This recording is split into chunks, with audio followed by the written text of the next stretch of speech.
They say that if you jump on the last frame here,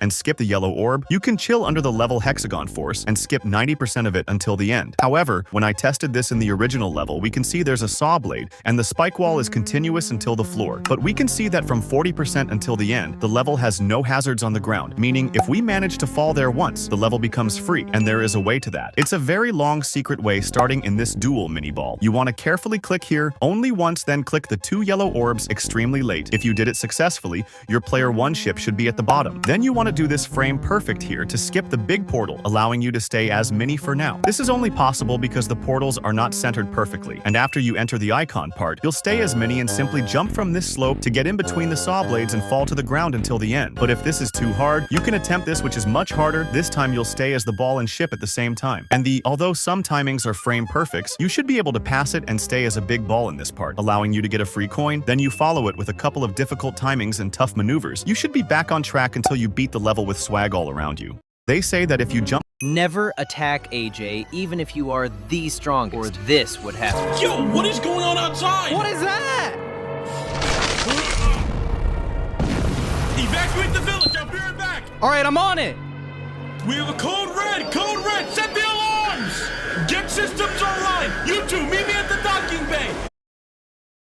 I was watching a zoo snake show when the cobra lunged and bit the volunteer's hand, and his smile dropped into a scream. I immediately stood up because I'm a zoologist and knew he had 30 minutes before the venom stopped his heart. A woman recording screamed, "That's my husband! Someone help him!" with her 2 kids crying at her legs. The zoo handler panicked and started tying a belt above the bite to save him, but I shoved through the crowd. "That belt will kill him faster! Call an ambulance and don't move him!" Every face turned to me like I was insane, but I knew if they didn't listen to me soon, they'd kill him. If you move him, the venom reaches his heart faster. He needs to stay still until the medics arrive. But the handler shoved me back, flashing his badge. "Shut up! I'm trained for this! Step away now!" The crowd sided with him, and I watched him yank the belt tighter as the husband's fingers turned purple, every second pumping venom straight to his heart. So I dropped to my knees beside the volunteer and begged him to lie still, but he was staring at his kids. "I need to get to my kids." He started crawling toward them, but if he kept moving, he would die in front of them. So I held him down, and the wife screamed, "He's trying to kill my husband." Then the handler ripped me off of him, and the husband dragged himself across the concrete toward his kids. But halfway there, his arms buckled and his eyelids started drooping shut, and my blood ran cold because I knew he only had seconds left. So I swung and knocked the handler flat, then threw myself over the husband and pinned him down so he'd stop moving. The wife clawed at my back, screaming for someone to pull me off, but I kept my weight on him. His breaths were getting shorter under me, and I didn't know if he'd make it. Then tires screeched, and 2 paramedics shoved through the crowd. One took one look at me and yelled, "Yes, keep him still." The whole crowd went quiet as they looked at the handler with disgust. The paramedics pushed the anti-venom in, but he shook his head. "He's going to lose the arm because of the belt, but you saved his life by not letting them move him." The wife sank down beside me. "I'm so sorry," as his kids ran into his arms. He almost died trying to reach them. Now he finally could.